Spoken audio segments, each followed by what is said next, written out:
son patologías que evitan la distensión pulmonar y más bien contribuyen a una mayor tendencia al colapso natural que tiene el parénquima respiratorio. Dentro de esas enfermedades está la tuberculosis pulmonar. Hemos hablado ya de neumonía, hemos hablado de atelectasia y ahora vamos a hablar de la tuberculosis pulmonar.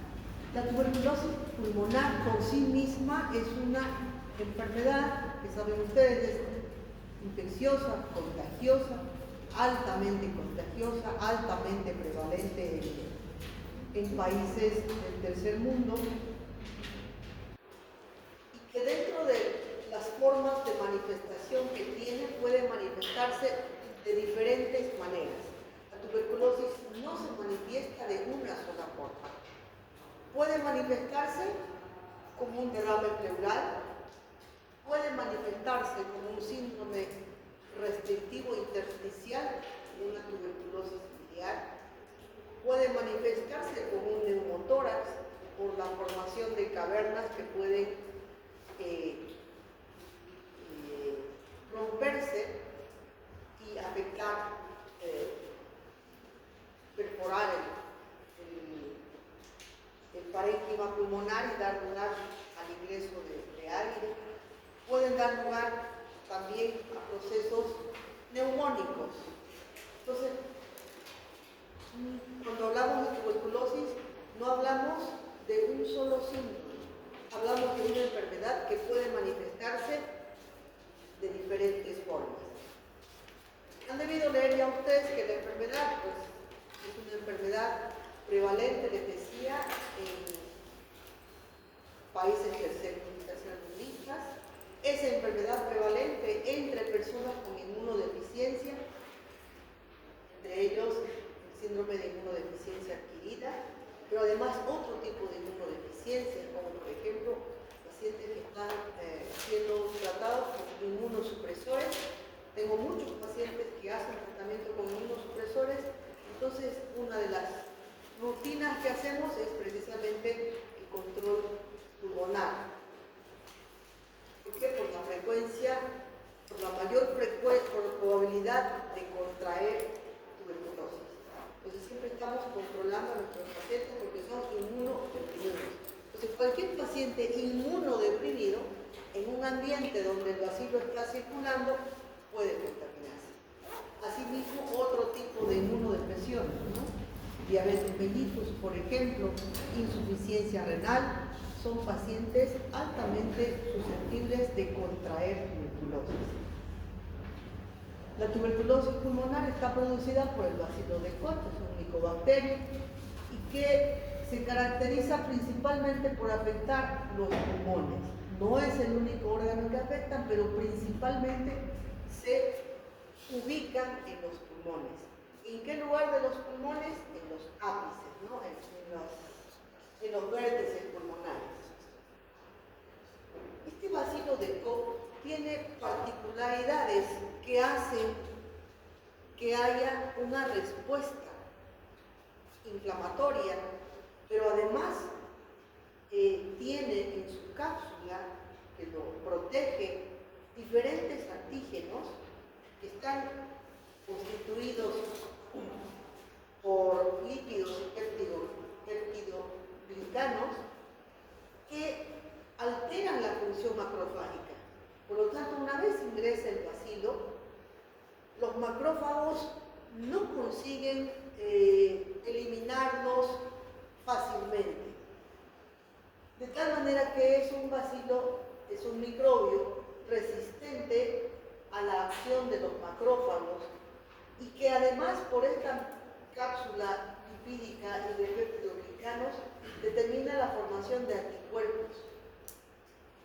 De anticuerpos que van a ir al lugar donde está el bacilo y que al mismo tiempo que intentan detener, controlar la proliferación del bacilo, también provocan daño del parénquima pulmonar.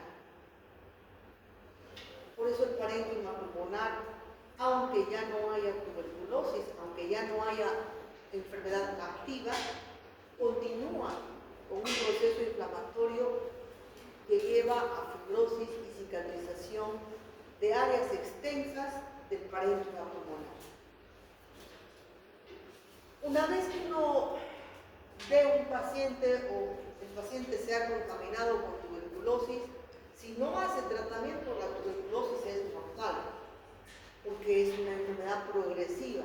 El bacilo va abarcando cada vez más el parénquima pulmonar y es un síndrome consultivo que no solamente daña el parénquima pulmonar, sino que libera sustancias antigénicas que activan un proceso inflamatorio crónico persistente y que se manifiesta con anorexia, astenia, pérdida de peso y cambios en el paciente, además de la respuesta febril, cambios en el paciente que lo van deteriorando progresivamente.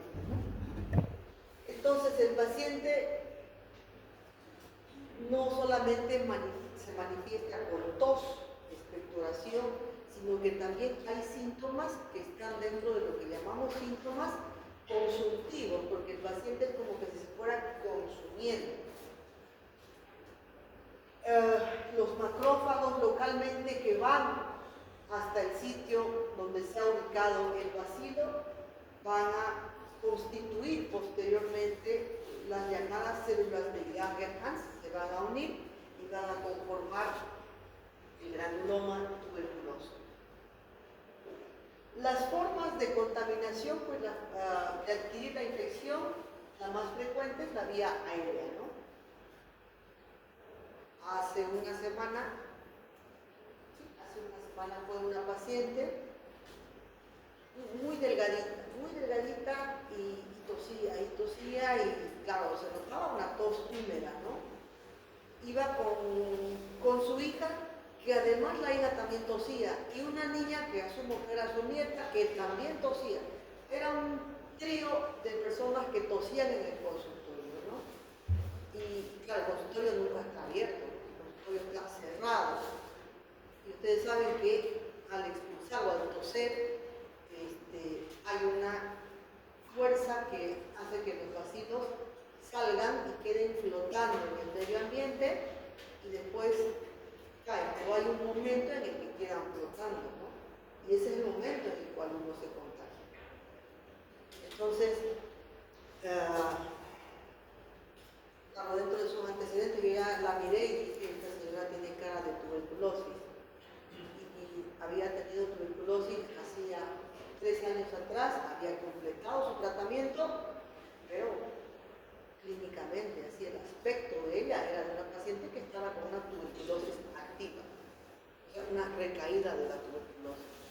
Hoy día fue la paciente precisamente, yo le pedí una vaciloscopía y la vaciloscopía es positiva. La radiografía mostraba, me hubiera gustado, no me cuenta, me hubiera gustado sacar una foto de una gran destrucción pulmonar y una imagen cavitada muy definida que tenía un nivel que seguramente también ella estaba expectorando del contenido de esa cavidad. Bueno, ni modo, ya estaban dentro del consultorio y ya después de que salieron, pues abrí la puerta, bueno, tratar de ventilar la habitación, que es lo primero que uno tiene que hacer.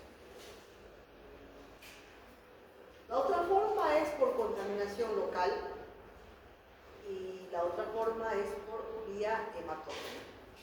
Por vía hematógena nosotros podemos tener, por ejemplo, tuberculosis renal y la tuberculosis meningia o la meningitis tuberculosa. Lo que ahora nos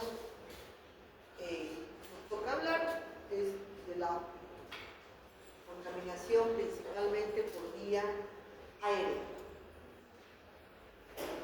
El bacilo, cuando ingresa a través de la vía respiratoria, tiene afinidad o tiene tendencia a localizarse en áreas que están poco perfundidas. Hemos hablado mucho de que la perfusión no es igual, ni la perfusión ni la ventilación son iguales en el ápice que en las bases, ¿no? Entonces el bacilo de Koch, por esas características, tiende a localizarse siempre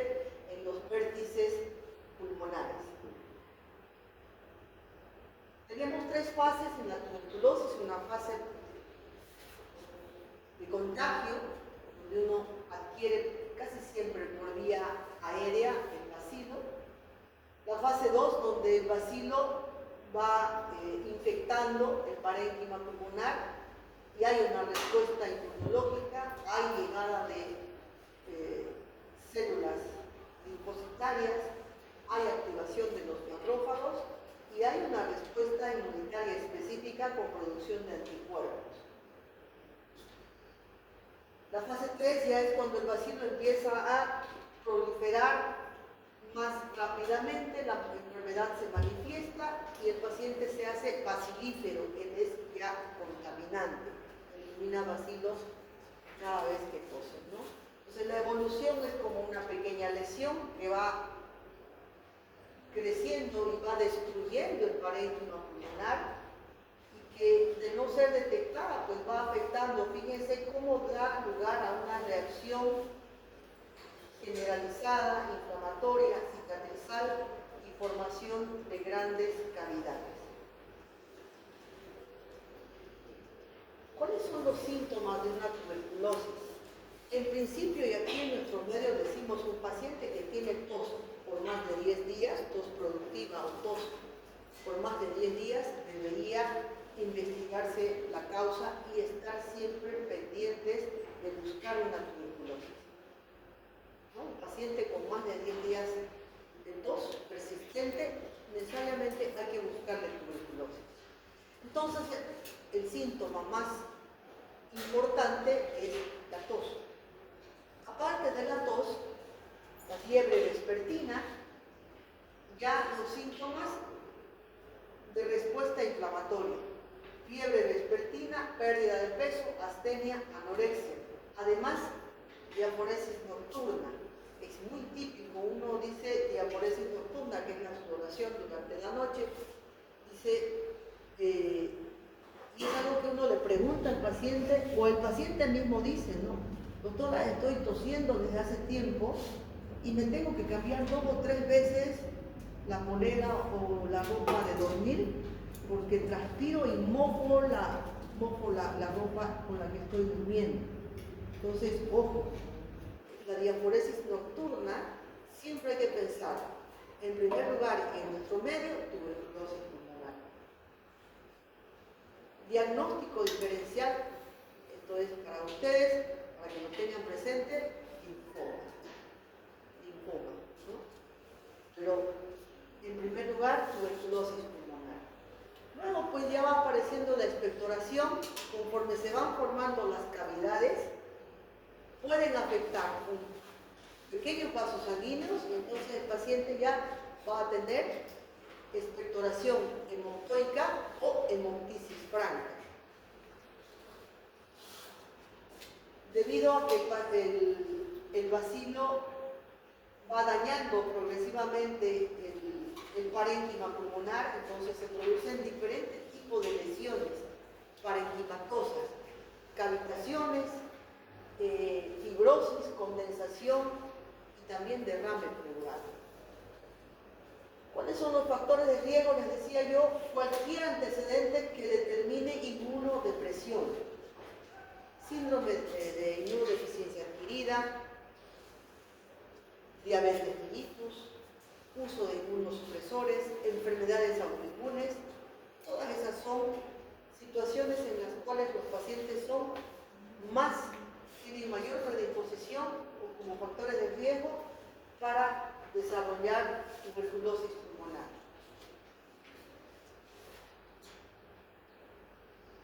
Bien. ¿Por qué la tuberculosis la ponemos dentro de un síndrome restrictivo? Luego van a ver que se manifiesta como una lesión parenquimatosa que lleva a cicatrización y fibrosis, o sea, tendencia a la retracción. Además puede manifestarse como un trastorno intersticial, como tuberculosis miliar, que también disminuye o produce un síndrome restrictivo. Y también puede manifestarse como un paciente que debuta o desarrolla un derrame pleural, que también luego vamos a ver que es un síndrome, es parte de un síndrome restrictivo. Bien. Otro tipo de trastorno que produce síndrome restrictivo es el trauma torácico. Cuando hay un trauma torácico, por ejemplo, por fractura múltiple de costillas, se produce esto, un tórax inestable, que cuando por fracturas costales, cuando el paciente inspira, se produce una asimetría de la expansibilidad torácica, dando lugar a que el lado donde hay fracturas costales más bien tienda a deprimirse por la tendencia fisiológica al colapso que tiene el pulmón. Y se produce una respiración o un tórax inestable, colapso durante la inspiración y distensión durante la expiración, o sea, se invierte la dinámica pulmonar cuando hay fracturas costales. Cuando hablamos de fracturas costales significa que ha habido un trauma que ha provocado lesión de la caja torácica. Y entonces podemos pensar en accidentes de tránsito con aplastamiento por el volante, por ejemplo, que no haya bolsas de aire y que haya aplastamiento con el volante. Podemos pensar también en personas en las cuales ha habido un trauma torácica por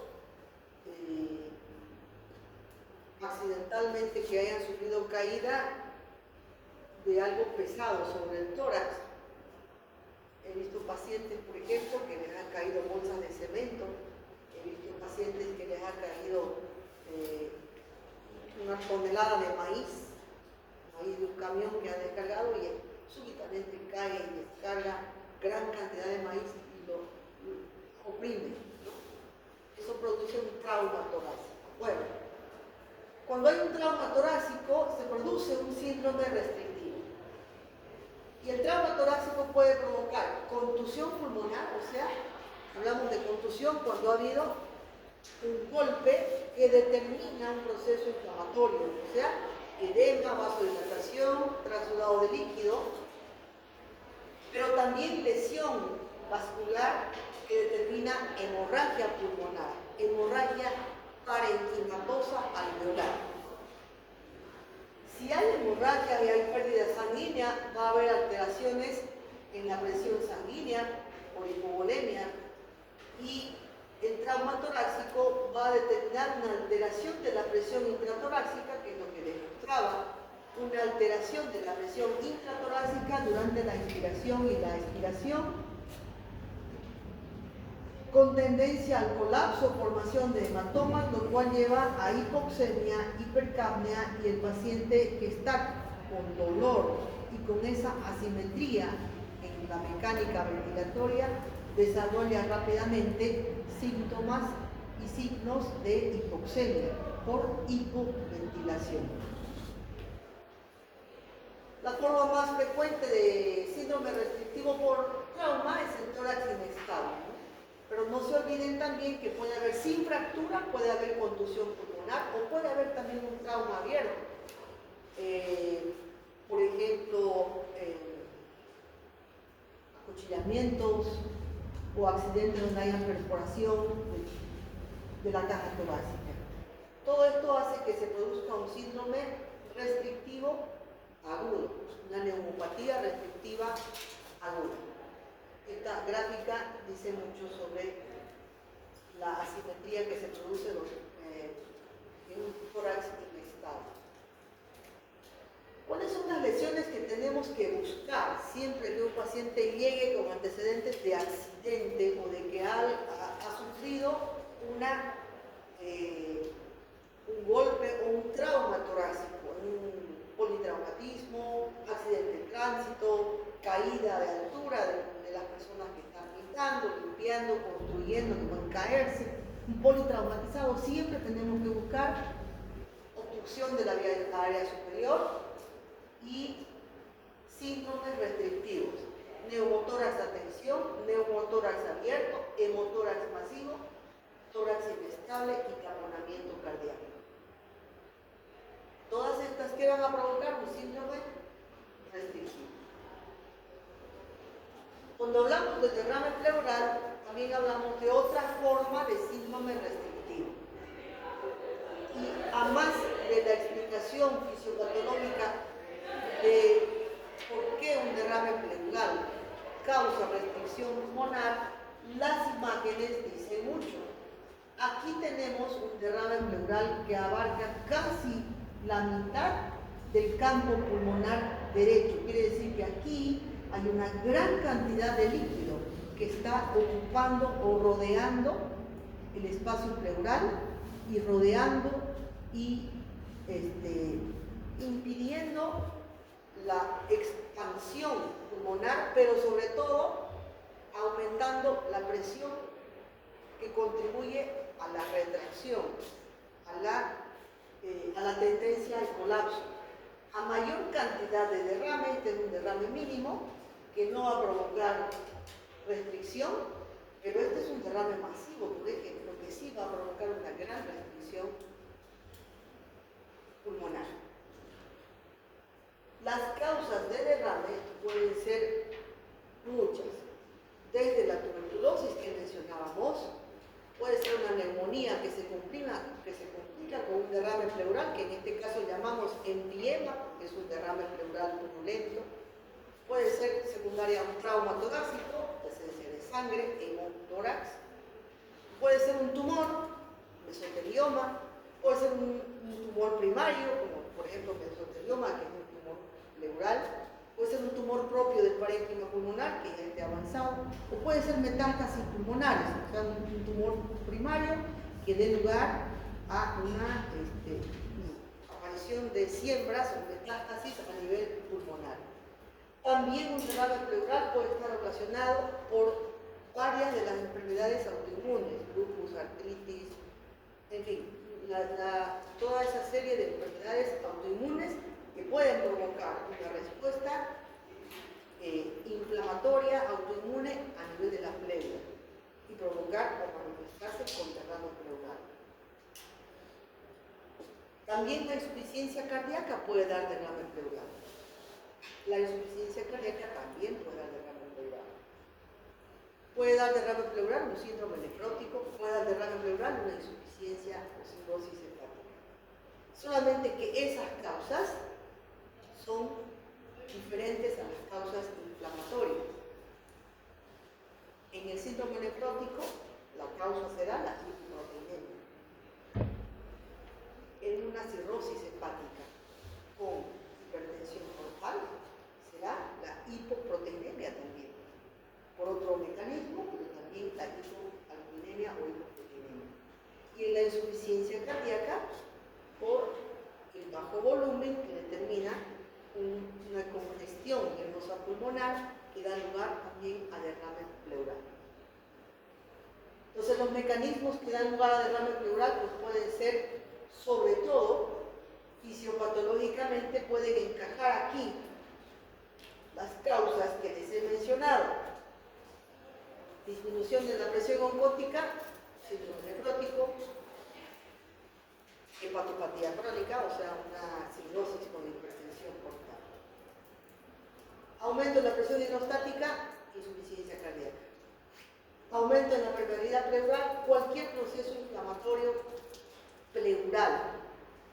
Irritación peritoneal por vecindad va a provocar también derrame pleural. Ejemplo, peritonitis, pancreatitis.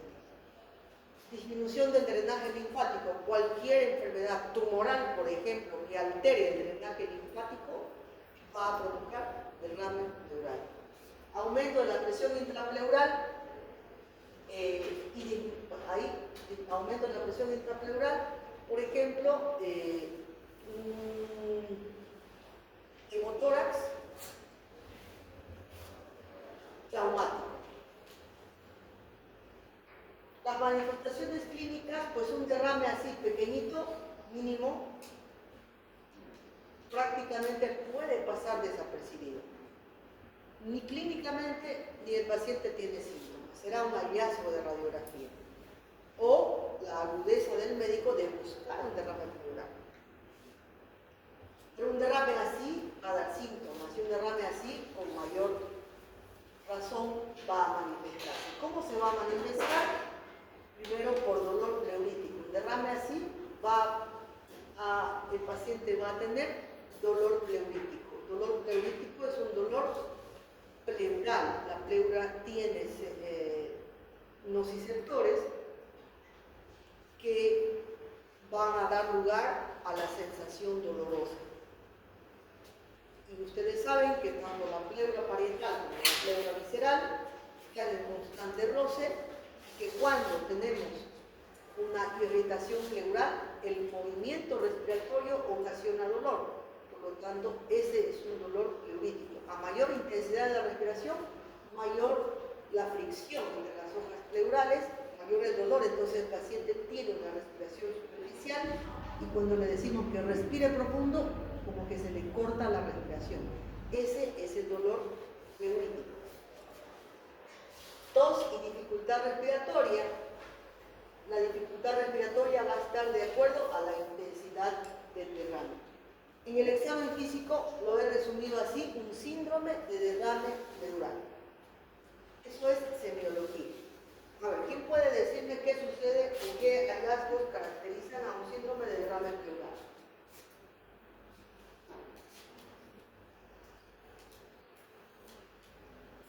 Matidez en campo pulmonar. Sí, vamos a ir por orden. A la infección.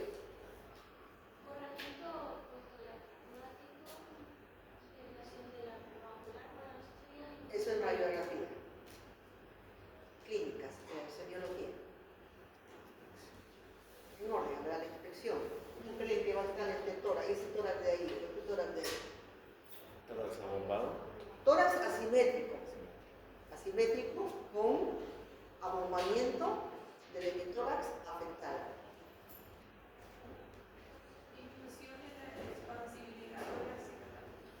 A la palpación, disminución de la expansibilidad torácica. Bien. ¿Qué más a la palpación? ¿Cómo van a estar las vibraciones vocales? Van a estar abolidas. Y luego vamos a percutir, ¿no?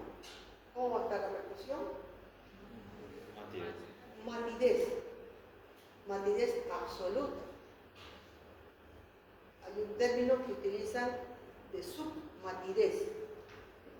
Es una transición entre lo que es sonoro y mate. Submate, pero ya eso es muy fino. Está bien, matidez. ¿Y la auscultación? Disminución de los músculos del cuerpo. Disminución o ausencia. Ausencia de murmullo vesicular. Ausencia de murmullo vesicular. Eso es un síndrome de derrame pleural. Muy fácil de diagnosticar.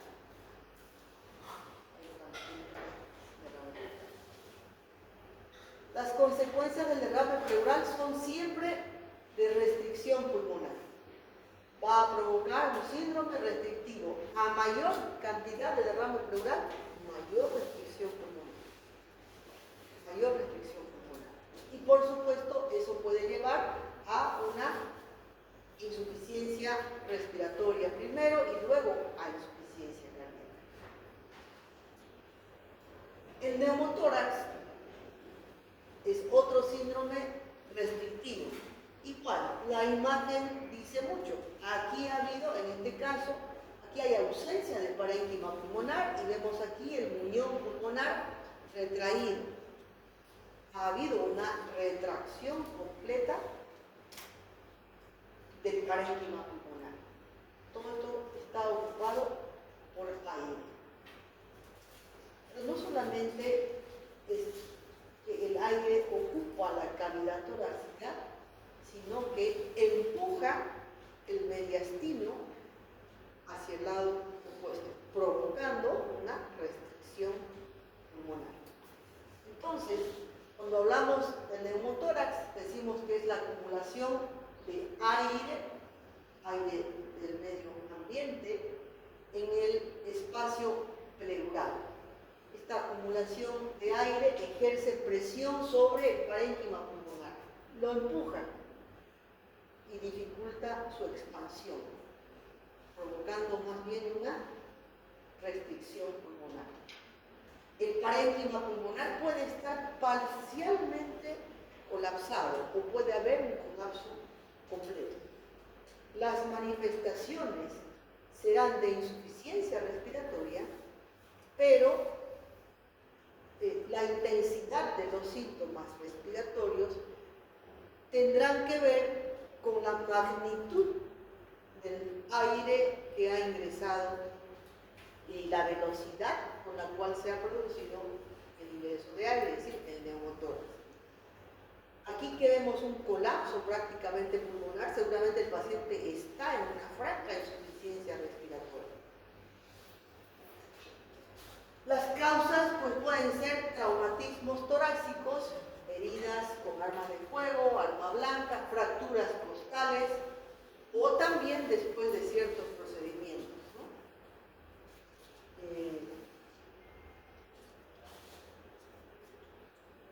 Por ejemplo, en pacientes que necesiten una biopsia pleural, pacientes que necesiten una biopsia pulmonar, puede perforarse y puede producirse un neumotórax.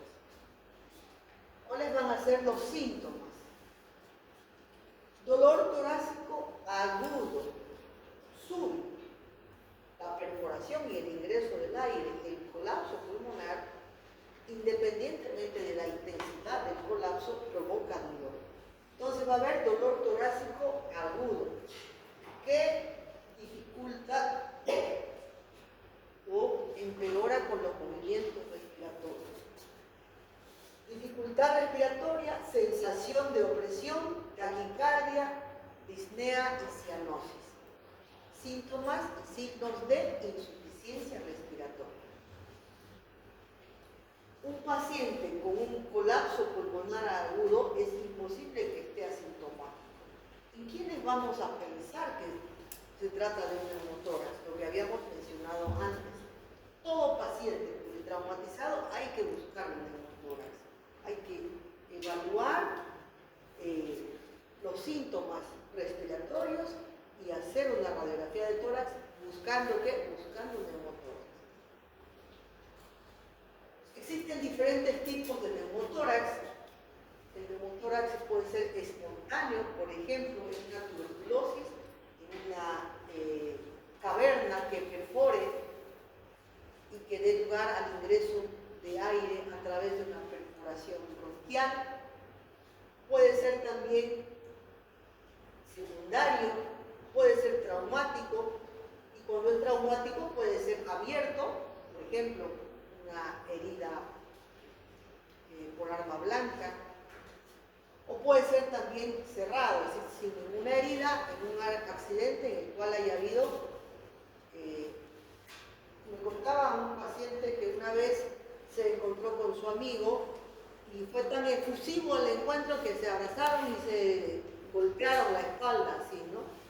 Y a su amigo de pronto le golpeó fuertemente la espalda y su amigo empezó a tener dolor y rápidamente insuficiencia respiratoria.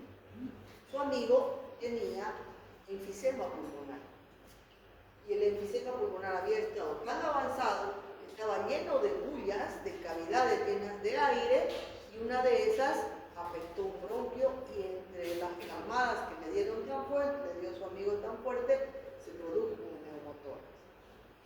Experiencia mía, yo hago bloqueos musculares y me tocó hacer un bloqueo justo a una colega que estaba con una contractura muscular muy intensa, y entonces incluso bloqueo una aguja muy finita, delgadita, corta, para hacerle un bloqueo, y le hice un bloqueo trapecio. Cuando le hice el bloqueo, dijo, ay, pero no dijo nada más tampoco, ¿no? No se quejó.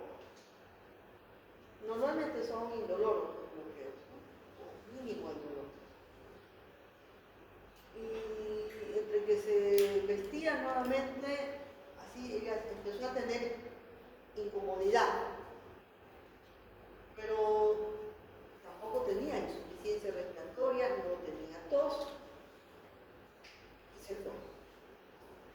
A las 2 horas me llama y me dice, estoy aquí en emergencia, me han hecho una placa y tengo un neumotórax. Le hice un neumotórax.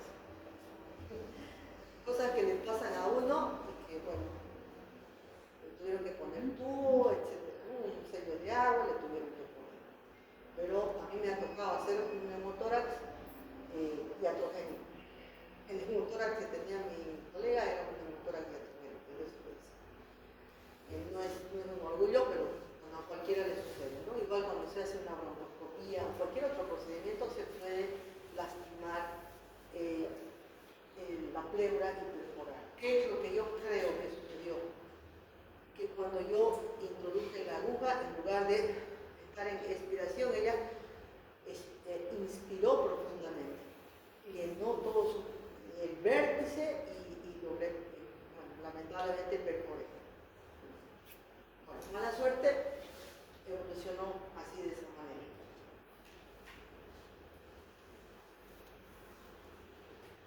Cuando hay un neumotórax, pues hay una disminución rápida de la expansibilidad respiratoria, disminuye rápidamente el área de ventilación.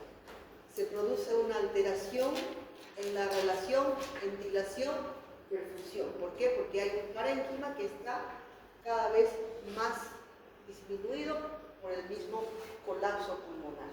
Esto va a determinar diferentes grados de insuficiencia respiratoria que se van a manifestar dependiendo de la intensidad del colapso, de la velocidad y de la cantidad de aire que entra, diferentes signos semiológicos. Existe que se llama neumotórax hipertensivo, que es un neumotórax que habitualmente se produce por un trauma y el ingreso de aire rápido en cada inspiración ingresa aire. ¿Por qué se produce esto? Por una diferencia de presión atmosférica y intratorácica. Entonces el aire entra de un espacio de alta presión y concentración a un espacio de menor concentración. Y como se produce por una herida, se produce una especie de válvula donde entra el aire pero no sale y va colapsando el pulmón en cada inspiración. O sea, cada movimiento respiratorio que el paciente hace en inspiración atrapa cada vez más aire en el espacio pleural y eso va empujando rápidamente y colapsando el parénquima pulmonar, que va desviando todo el mediastino y se produce un colapso circulatorio muy rápido. Es una urgencia, hay que buscar siempre en un paciente que haya un trauma, antecedentes de trauma, golpe, contusión y que haya desarrollado rápidamente signos de insuficiencia respiratoria. Bueno, también hemos hablado de restricción pulmonar no solamente dependiente de la caja torácica, de la pleura o del parénquima pulmonar, sino también hemos hablado de restricción pulmonar en otras circunstancias, como por ejemplo cuando hay depresión del centro respiratorio. Cuando hay depresión del centro respiratorio, se produce una tendencia, insisto en esto, una tendencia a la posición natural del parénquima pulmonar, que es el colapso. Cuando no hay este estímulo de inspiración, el parénquima pulmonar tiende a estar en su posición normal, que es esa tendencia al colapso. Diferentes lesiones del sistema nervioso central van a provocar síndrome restrictivo. ¿Por qué? Porque se altera el centro respiratorio, provocando una alteración en la frecuencia respiratoria, en el ritmo y en la profundidad respiratoria. Hay una disminución de la respuesta al acúmulo de CO2, disminución del mecanismo de suspiro, esta inspiración involuntaria que se hace cuando se acumula el CO2 y restricción pulmonar. ¿Qué trastornos o qué problemas a nivel del sistema nervioso central tenemos que pueden llevar a una neuropatía restrictiva? Por ejemplo, hemos hablado ya de la obesidad, hemos hablado por narcosis, o sea, por acumulación de CO2, pero además uso de medicamentos que deprimen el centro respiratorio, ¿no? Muchos, sobre todo médicos, que tienen adicción al fentanilo, que son depresores del centro respiratorio, se mueren en plena autoadministración de estos opioides, ¿no? Son opioides sintéticos que rápidamente provocan una depresión respiratoria y el paciente se muere. Rara vez las benzodiazepinas, todos los anestésicos generales producen depresión respiratoria. Pero además hemos encontrado otro tipo de síndromes a nivel que producen alteración de la placa neuromuscular, como la miastenia gravis. Y enfermedades que afectan la capacidad contráctil, la fuerza de distensión de los músculos respiratorios, como por ejemplo las miopatías, enfermedades que afectan la contracción muscular, van a dar lugar a un síndrome restrictivo. Ejemplo de esto, la polimiositis, síndrome de Guillain-Barré, miastenia gravis, son enfermedades que van a provocar síndrome restrictivo. Es importante hablar de la neuropatía restrictiva relacionada a la obesidad. Les había contado sobre el síndrome de Pickwick y en resumen hay una mayor tendencia al colapso respiratorio por la misma obesidad, que se agrava por un aumento constante del CO2, lo cual mantiene al paciente adormecido, ¿no? Adormilado, somnoliento, por un aumento en la concentración de CO2 y una disminución de el oxígeno, la presión de oxígeno. En estos pacientes se produce una tendencia a la retracción, una mayor compresión externa de la caja torácica, por lo tanto hay una disminución de la respuesta muscular en los movimientos respiratorios y al mismo tiempo que hay un aumento en trabajo respiratorio, hay un agotamiento muscular del paciente con obesidad. De tal manera que hay una hipoxemia con hipoventilación, lo cual va a desarrollar a largo plazo hipertensión pulmonar, aumento de la concentración de CO2 y va a llevar a producir un cor pulmonar, es decir, una insuficiencia cardíaca derivada de una insuficiencia respiratoria crónica. Además, asociado a normalmente policitemia por la hipoxemia y la respuesta a nivel del sistema intervencelular, la producción de eritropoyetina. A esto contribuye mucho la apnea del sueño, es decir, aquellos pacientes que son obesos y que tienen una gran cantidad de grasa a nivel del cuello, que al dormirse la lengua cae hacia atrás y obstruye aún más la vía respiratoria, provocando una deprivación del sueño que contribuye durante el día a una somnolencia que tiene el paciente. Bueno, hasta aquí los síndromes restrictivos. ¿Tienen alguna pregunta?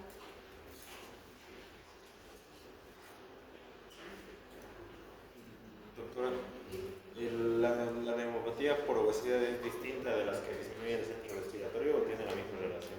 No, son diferentes. En este caso, es el acúmulo de CO2 la principal causa de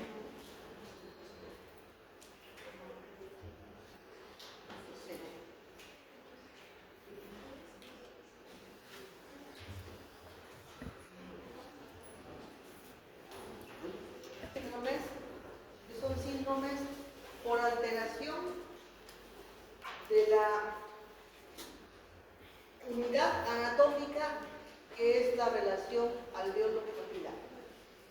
Ya hemos visto entonces los síndromes obstructivos, que afectan la vía respiratoria, los síndromes restrictivos, que afectan el parénquima, las pleuras o la caja torácica, el continente o el contenido.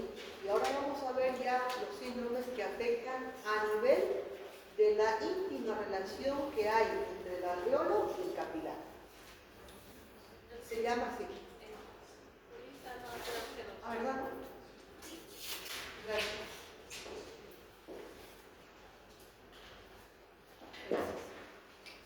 Entonces, a ese nivel hay diferentes enfermedades que pueden alterar ese espacio que les he mostrado. Está constituido desde la membrana alveolar, que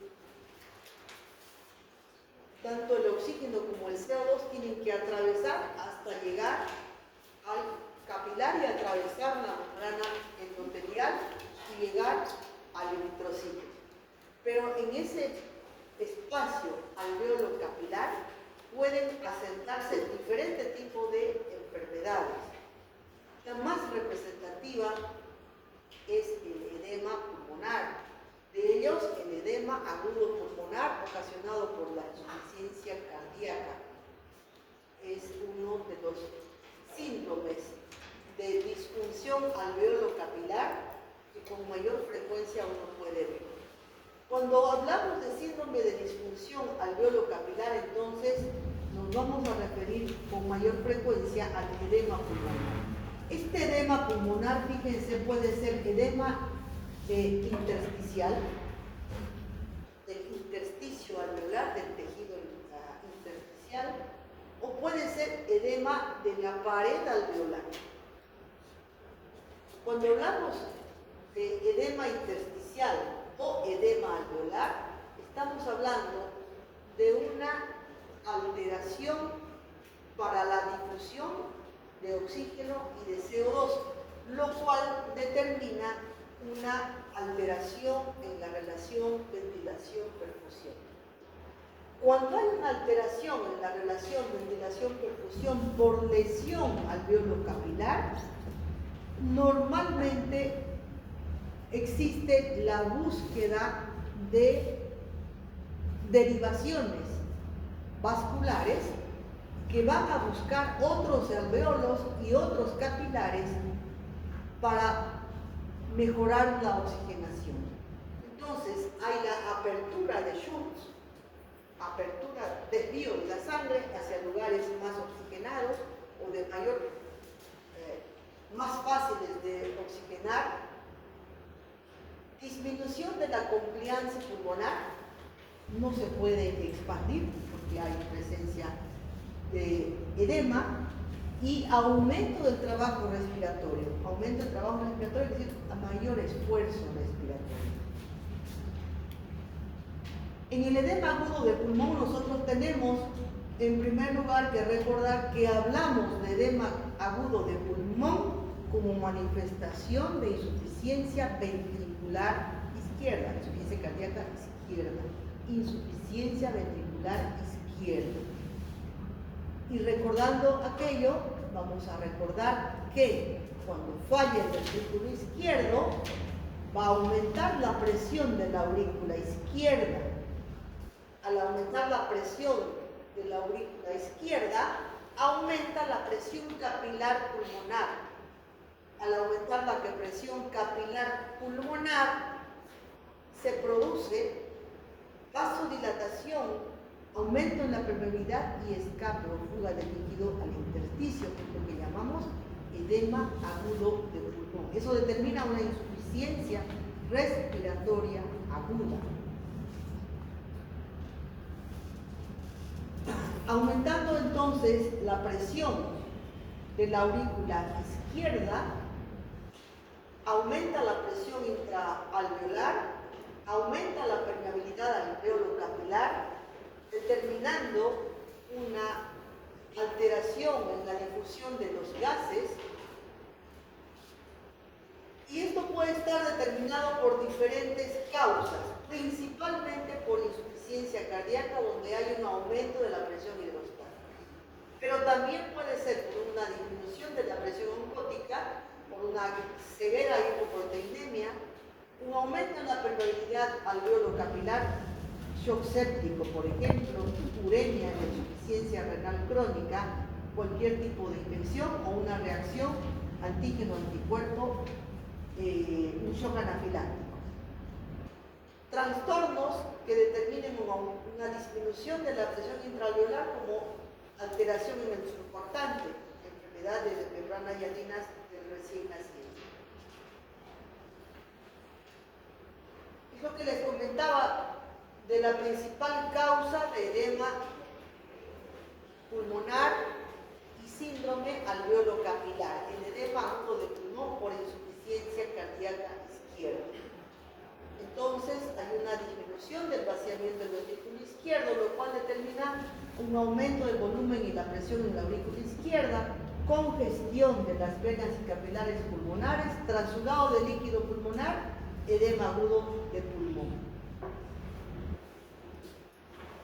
Pero el más interesante de estos síndromes alveolo-capilares es el síndrome de insuficiencia aguda, respiratoria aguda el adulto. Es el síndrome que se desarrolla en el contexto de un shock séptico. Cuando hablábamos de shock, si ustedes se acuerdan, hablábamos del pulmón de shock. Un pulmón que se comporta como un edema agudo del pulmón por insuficiencia cardíaca izquierda. Pero en este caso, la fisiopatología es otra. Es la presencia de un germen que ha desencadenado una respuesta inflamatoria con gran liberación de mediadores inflamatorios que dan lugar a vasodilatación trasudada, refractaria además la vasodilatación, aumento de la presión capilar pulmonar y extravasación de líquido en el intersticio. Tenemos entonces que estos pacientes desarrollan esto que se llama SIRPA, síndrome de insuficiencia respiratoria progresiva del adulto. ¿Cuándo vamos a pensar en este síndrome? Un paciente que tenga antecedentes de desarrollo de insuficiencia respiratoria o aquel paciente que tenga una causa que sabemos que puede llevar a un pulmón de shock, por ejemplo, en el contexto de un paciente que tenga un cuadro infeccioso grave, una sepsis, septicemia, etc. Una radiografía que muestre un edema agudo de pulmón como si fuera una insuficiencia cardíaca izquierda, hipoxemia de difícil corrección, que no va a corregir con oxígeno, que no va a corregir con otros tratamientos. Una presión capilar pulmonar disminuida, es que hay una vasodilatación refractaria al tratamiento con vasoconstrictores y una compliance pulmonar disminuida de 40 ml por centímetro cúbico de agua. ¿En qué pacientes se desarrolla este síndrome? Pacientes en quienes tienen una perfusión reducida. Hablamos de perfusión reducida cuando hay una hipopresión o hipovolemia determinada por diferentes situaciones. Hemorragia, trauma, sepsis, cualquier situación que determine una disminución de la perfusión tisular pulmonar va a llevar a síndrome de insuficiencia respiratoria del adulto. Por ejemplo, shock, trauma, grandes quemados, hemorragias o múltiples embolias. Aumento en la permeabilidad capilar, sepsis, neumonía, reacción aguda anafiláctica a algunos medicamentos. Reacción anafiláctica, por ejemplo, a cualquier otra sustancia que ingrese al organismo de ese paciente. Lesión tisular o capilar directa por broncoaspiración, ahogamiento, hipoxemia o hiperoxemia. habíamos hablado del paciente, de las personas que hacen buceo y que salen rápidamente, en las cuales se produce una hiperoxemia. Otros mecanismos que desarrollan síndrome de insuficiencia aguda del adulto por vasodilatación, el famoso Soroczy, ¿no? El famoso Soroczy. Cuando aumenta la altura, disminuye el oxígeno ambiente y ¿qué se produce? Vasodilatación. Vasodilatación, no solamente a nivel de la irrigación sanguínea y que da un dolor de cabeza terrible, sino a nivel pulmonar también, que es lo que hace que las personas apenas llegan a la paz tengan que volverse. ¿No? Mal de altura. Traumatismo cráneoencefálico y sobredosis de narcóticos. ¿Qué sucede en el síndrome alveolo capilar que se desarrolla en este síndrome de insuficiencia respiratoria? Las vías aéreas están permeables, pero hay un aumento del espacio intersticial.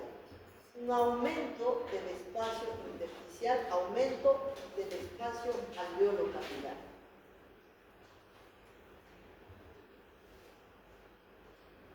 Este, que parece un garabato, es el trastorno que se produce a nivel intersticial y que determina una grave alteración del flujo de gases. No solamente entonces puede ocasionar alteración del flujo de gases, sino que hay otras alteraciones que determinan o agravan la insuficiencia respiratoria, como por ejemplo la dilución del surfactante. La presencia de líquido en el interior de los alveolos determina una dilución del surfactante. Y si el surfactante está diluido, hay una mayor tendencia al colapso alveolar. Por lo tanto, hay fatiga muscular, aumento del trabajo respiratorio y gran falla respiratoria. Básicamente, disminuyen los volúmenes pulmonares, disminuyen las capacidades pulmonares y se produce un grave desequilibrio en la relación ventilación-perfusión con aumento de las vías de derivación sanguínea que llevan sangre no oxigenada hacia el ventrículo izquierdo. Siempre hay un mediador inflamatorio que determina una vasodilatación, que determina lesión vascular pulmonar y aumento de la resistencia vascular, tendencia a la trombosis, aumento del espacio muerto, disminución de la compliancia pulmonar, características de la insuficiencia respiratoria que se desarrolla en este síndrome. Este es el pulmón de shock. Fíjense que prácticamente no hay parénquima pulmonar libre, está lleno de aumento de la trama broncoalveolar, como si fuera un proceso neumónico con múltiples focos. O también como que si describiéramos el edema agudo de pulmón, que radiológicamente se caracteriza por la imagen en alas de mariposa, ¿no? Entonces sería el cuerpo de la mariposa y las alas que son típicas de un edema agudo de pulmón.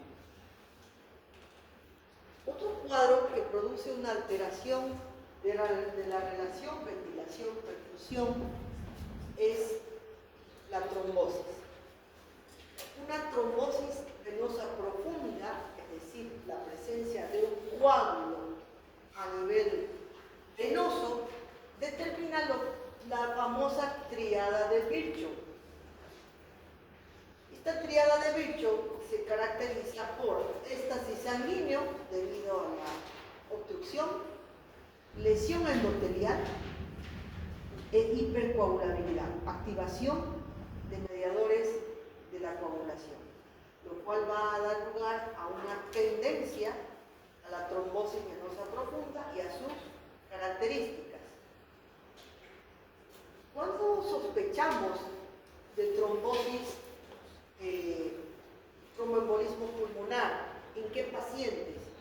Pacientes que hayan sufrido un trauma quirúrgico.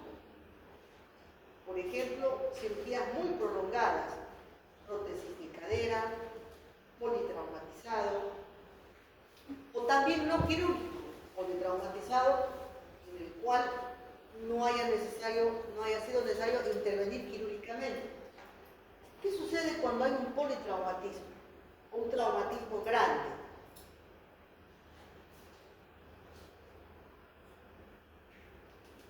Se activa una respuesta inflamatoria, pero al mismo tiempo se activa el sistema de coagulación, la cascada de coagulación. ¿Por qué? Porque hay lesión endotelial. Y cuando hay lesión endotelial pequeñita, la activación del sistema de coagulación intrínseca es en esa intensidad. Pero imagínense un paciente politraumatizado con múltiples hematomas, se activa enormemente la coagulación intrínseca. Al mismo tiempo, se activa el sistema de coagulación intrínseca y se activa también intensamente el sistema de fibrinólisis. Pero en este caso estamos hablando de la formación de múltiples coágulos, trombos, que pueden, debido a la corriente sanguínea, pueden migrar, pueden desprenderse e ir a obstruir otro vaso sanguíneo a distancia. Entonces, un paciente que ha sufrido una cirugía, un politraumatismo, se activa el sistema de coagulación. Pacientes mayores de 50 años, sobre todo si son fumadores, hay una mayor tendencia al tromboembolismo. Tumores, algunos tumores dan lugar a fenómenos tromboembólicos. Tratamiento con estrógeno. Entonces, ¿en quiénes vamos a pensar? Mujeres en la posmenopausia que están recibiendo terapia hormonal, de reemplazo hormonal, o jóvenes que están recibiendo terapia anticonceptiva, que también es hormonal. Insuficiencia cardíaca congestiva, trombosis venosa profunda previa, embarazo y puerperio o posparto inmediato. Durante el embarazo y durante el puerperio, ¿saben qué es el puerperio, no? La etapa inmediata después al alumbramiento, es el puerperio. La salida de la placenta, el desprendimiento de la placenta, activa rápidamente el sistema de coagulación, porque deja un lecho sangrante enorme, que conforme el útero se va contrayendo, también va ocluyendo ese lecho sangrante, pero también se activa un sistema de coagulación. Entonces, anormalmente y con una evolución patológica, la embarazada en puerperio inmediato tiene un gran riesgo de hacer tromboembolismo. Igualmente después la cesárea, claro. También en pacientes que tienen obesidad y en personas que están inmovilizadas por mucho tiempo. Por ejemplo, pacientes ancianos, y se van mezclando ya los factores de riesgo, digamos 70 años, fractura de cadera, prótesis de cadera, inmovilización. Se van sumando los factores de riesgo para hacer de un paciente que tenga una enorme probabilidad de hacer un tromboembolismo. ¿Qué hacemos los médicos ante esa situación? Por ejemplo, los traumatólogos ya inician anticoagulación. Anticoagulan al paciente para evitar precisamente que se produzca un tromboembolismo pulmonar. El paciente no se va a morir por la fractura o por la prótesis, se va a morir por el tromboembolismo pulmonar. También le ponen a los pacientes que tienen cirugías largas, también les ponen una especie de como medias de compresión presión automática que van haciendo las veces de el sistema venoso que en ese momento está pléjico, hacen que se contraigan las venas y que no haya éstasis sanguínea, ¿no? ¿Qué va a suceder en un tromboembolismo pulmonar? Cuando hay un tromboembolismo pulmonar, un tromboembolismo pulmonar, aumenta la poscarga del ventrículo derecho, es decir, el ventrículo derecho tiene que hacer rápidamente, de manera súbita, un mayor esfuerzo para poder vencer un aumento de la resistencia en un área pulmonar que está obstruido, en vasos pulmonares que están obstruidos. Algunas veces es un solo trombo, otras veces son muchos trombos que van y obstruyen muchos vasos sanguíneos. Esto desarrolla una rápida dilatación del ventrículo derecho, lo cual hace que aumente la precarga, produce una disminución del gradiente arteriovenoso coronario, hay una interferencia mecánica del ventrículo izquierdo y esto va a determinar una rápida progresión de insuficiencia hacia insuficiencia cardíaca por disminución del gasto cardíaco y disminución de la perfusión coronaria. Cuando hay tromboembolismo pulmonar, el trastorno fundamental es a nivel de vasos sanguíneos. Quiere decir que se produce una alteración de la relación ventilación-perfusión a expensas de daño capilar, a expensas de daño vascular, entendiendo que los alveolos se mantienen indemnes y que luego eso va a provocar una falla primero de ventrículo derecho y luego de ventrículo izquierdo. Cuando hablamos de una embolia pulmonar, hablamos ya de un vaso que se ha obstruido rápidamente, completamente. Hablamos de que se ha producido un infarto pulmonar. Y cuando hablamos de infarto pulmonar, nos imaginamos de un área con una neumonía que ha quedado súbitamente sin irrigación. Y eso va a evolucionar hacia necrosis. Es decir, va a disminuir tanto el área perfundida como el área oxigenada, ventilada. Esto determina cambios rápidos en la fisiología, en el intercambio de gases, aumento de la presión de vaciamiento del ventrículo derecho, que va a producir disminución rápida del gasto del volumen de la aurícula izquierda al ventrículo izquierdo y falla cardíaca congestiva.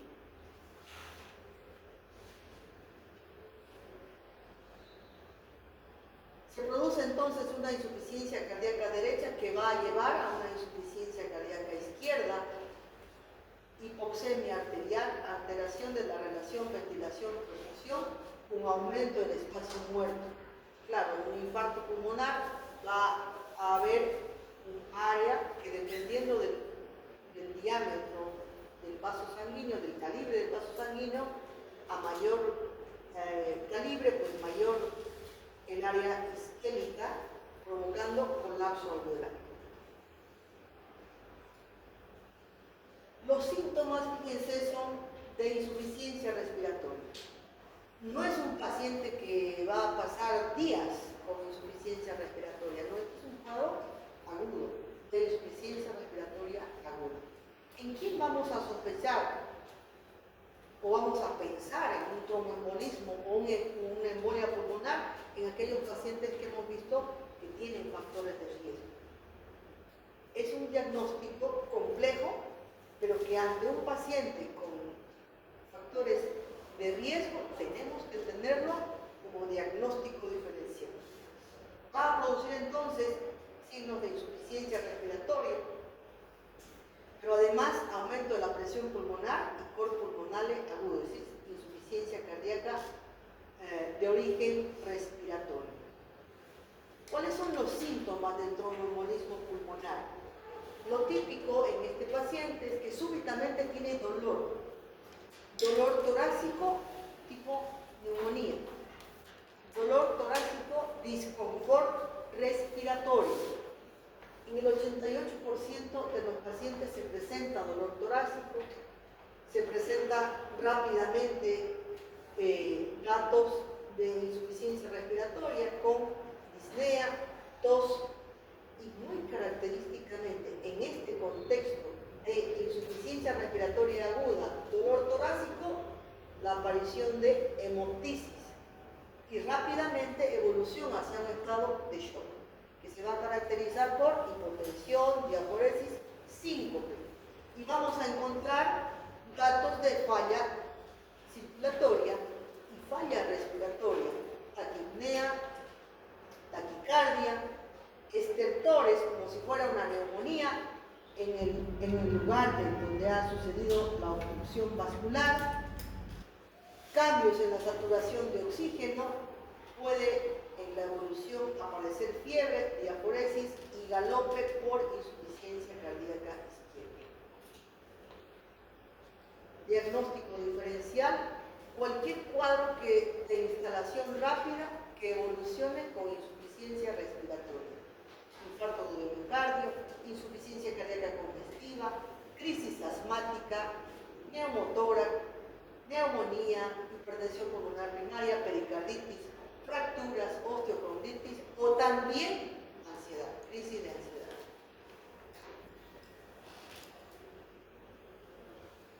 Otra enfermedad que ocasiona alteración de la relación alveolo-capilar es la hipertensión pulmonar, y en este caso hablamos de una hipertensión pulmonar primaria.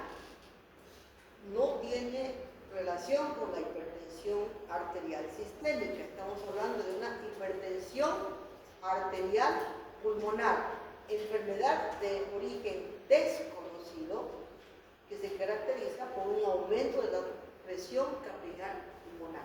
Hablamos de la hipertensión pulmonar.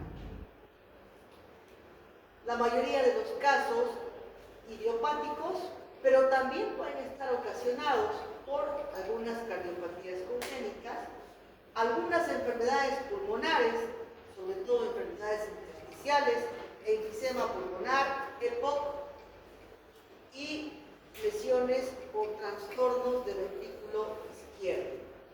Cuando hablamos de hipertensión pulmonar, hablamos de que hay un aumento de la presión a nivel de capilares pulmonares que van a desarrollar falla izquierda, inicialmente falla derecha y luego falla izquierda.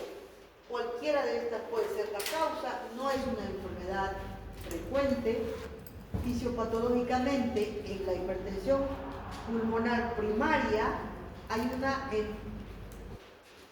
alteración a nivel del endotelio, engrosamiento de la membrana endotelial de origen desconocido, que va a dar lugar a capilares pulmonares rígidos que pierden la capacidad de vasodilatación o vasoconstricción y por lo tanto la presión capilar pulmonar progresivamente va aumentando. Esto da lugar a que haya un aumento de la presión pulmonar, un aumento del esfuerzo de ventrículo derecho y tendencia por la misma alteración endotelial de trombosis localizadas.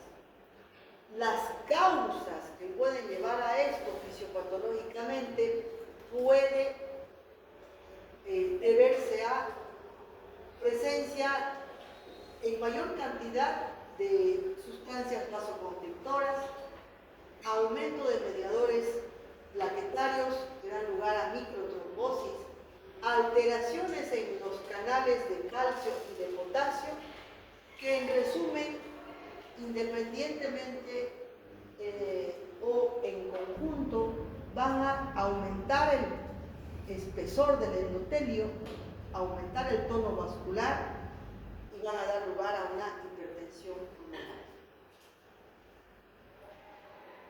Las primarias son esas y las causas secundarias van a tener la misma evolución hacia la insuficiencia respiratoria debido a un aumento de la presión capilar pulmonar y aumento de la resistencia vascular generalizada a nivel de pulmón. Y por último, la evolución hacia cor pulmonar. Cuando hablamos de cor pulmonar, es un recuerdo que ya les he mencionado sobre el cor pulmonar, es la insuficiencia cardíaca derivada de una enfermedad pulmonar.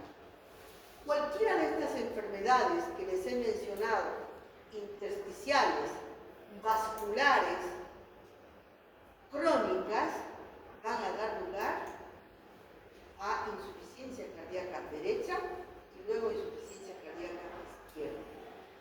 Entonces, el cor pulmonar se debe a una cardiopatía que se desarrolla a partir de una enfermedad pulmonar. Cualquier trastorno que aumente la presión de vaciamiento del ventrículo derecho va a llevar a hipertrofia del ventrículo derecho. La hipertensión arterial pulmonar que acabamos de ver ahorita, por lesión endotelial de la circulación pulmonar, va a llevar a un aumento de la presión de vaciamiento del ventrículo derecho. Otras neumopatías crónicas intersticiales van a dar lugar a aumento de la presión pulmonar y desarrollo de cor pulmonar. Tenemos entonces que hay una enfermedad pulmonar que evoluciona con hipertensión capilar pulmonar, hipertrofia del ventrículo derecho y luego falla con falla de ventrículo izquierdo. Les decía que enfermedades que afecten los vasos sanguíneos, el parénquima pulmonar o las vías aéreas o patologías de la caja torácica van a determinar de forma crónica cor pulmonar y crónica.